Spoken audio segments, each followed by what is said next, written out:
Habari, jina langu ni Paul John Walalaze, meneja elimu kwa mlipa kodi Mamlaka ya Mapato Tanzania.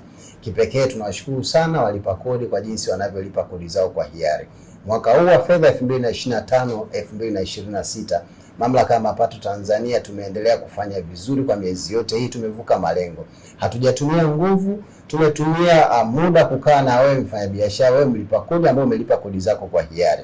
Tunazidi kuomba ushirikiano huo tuendelee nao katika kipindi hiki ambacho tunamaliza mwaka huu wa fedha.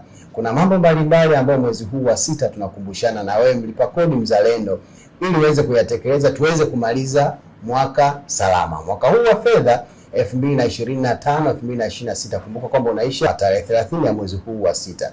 Unatakiwa kukumbuka kuwasilisha ritani mbalimbali za kodi. Kwa wewe ambaye umesajiliwa na kodi ya ongezeko la thamani yani VAT, tarehe 20 ya kila mwezi ya mwezi huu wa sita ni tarehe ya mwisho ya kuwasilisha ritani inayotokana na kodi ya ongezeko la thamani yani VAT. Hapa namaanisha ritani ile ya mwezi wa tano. Kwa wewe mwajiri, kumbuka kuwasilisha ritani inayotokana na ajira, ambapo hapa namaanisha kodi za pay as you earn pamoja na SDL. Kwa wewe mwajiri, tarehe 7 ya mwezi huu ni tarehe ya mwisho wa kuwasilisha ritani hiyo. Lakini zaidi sana, tarehe 30 ya mwezi huu wa sita ni tarehe ya mwisho wa kuwasilisha ritani inayotokana na kodi ya mapato. Kwa mwaka wa biashara 2025 tunajua umefanya vizuri, umelipa kodi zako za awamu vizuri. Sheria ya kodi inakutaka kwa hiyo unatengeneza mahesabu yako kuwasilisha ritani hiyo ya kodi ya mapato kabla au mnamo tarehe 30 ya mwezi huu wa sita. Nitoe rai kwa huu mwezi wa sita, kwa wale ambao wanalipa kodi za awamu, kodi ya mapato kwa awamu, mwezi wa kwanza mpaka mwezi wa tatu, umetekeleza jambo lako zuri sana, jambo la kikodi.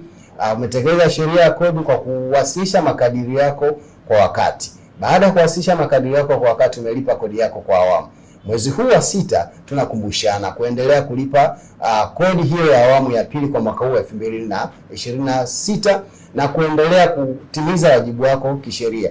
Ikumbuke kwamba Tanzania hii haitajengwa na mwingine, itajengwa na sisi wa Tanzania na wewe mzalendo. Kumbuka kuenda kufanya manunuzi yako yote, dai risiti. Ndani ya risiti hiyo kuna kodi ya serikali. Na wewe muuzaji, kumbuka kutoa risiti. Risiti ndio silaha yako, risiti ndio amani hii ya nchi yetu, risiti ndio maendeleo yetu. TRA, pamoja tunajenga taifa letu.